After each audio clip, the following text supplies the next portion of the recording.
Olá, irmãos e irmãs! Evangelho de hoje.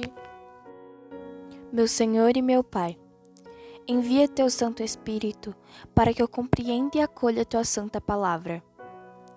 Que eu te conheça e te faça conhecer, te ame e te faça amar, te sirva e te faça servir, te louve e te faça louvar por todas as criaturas.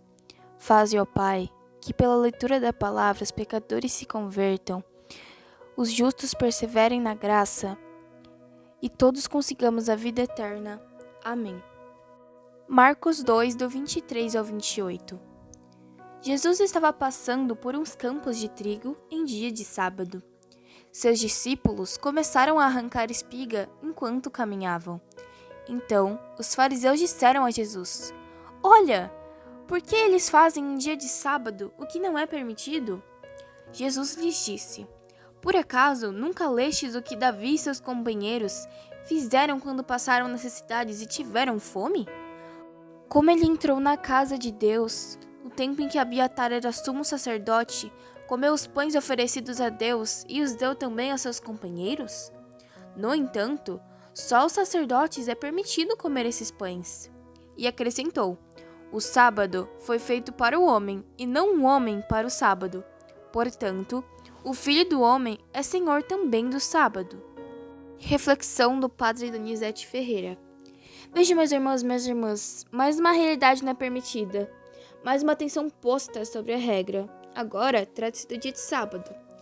Sabe, para o judeu, o sábado é um dia sagrado, um dia de repouso, o dia de Deus, o dia que deve ser santificado.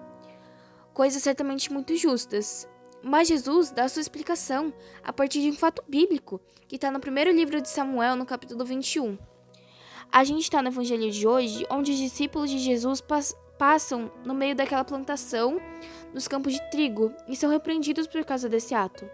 Mas a explicação que Jesus dá, apoiada no livro de Samuel, não é para justificar uma transgressão, mas é para afirmar uma lógica nova, que não é aquela da exterioridade, da mera aparência, mas do verdadeiro valor. Veja o perigo dos moralismos que se multiplicam muitas vezes no meio de nós e muitas vezes da caridade que se deixa de praticar cada vez mais. A caridade que se esfria e o moralismo que se acentua cada vez mais é um sinalizador para a gente rever as nossas atitudes, as nossas posturas, os nossos julgamentos.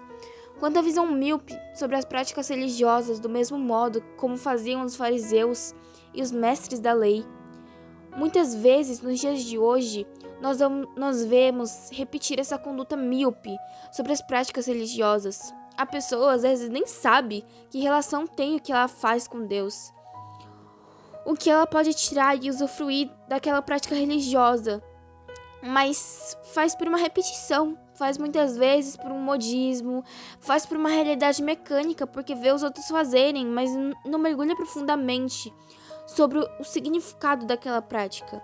Cada caso é um caso, como eu vou dizer, por exemplo, para uma velhinha que mora na roça. Vai à missa todo domingo, sabendo que existem regiões do nosso país em que naquele lugar se celebra a Eucaristia uma vez por mês, uma vez a cada ano. Então, a gente precisa também ter um coração misericordioso e respeitar também o pastoreio daquela região. E saber que a gente não pode colocar nos ombros daquela pessoa uma exigência que é feita para pessoas que estão na cidade, para as pessoas que são consagradas, para as pessoas que têm o dever de ir na missa diariamente. Então, a gente tem que olhar sempre com muita misericórdia cada situação. A gente tem que parar de projetar os nossos rigores nas pessoas menos instruídas. Parar de colocar na conta de Jesus e na conta da igreja os nossos escrúpulos e nosso perfeccionismo.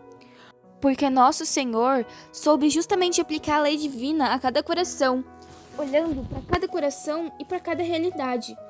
Que o Senhor nos conceda essa graça. Deus abençoe você e a sua família. Tenha um ótimo dia.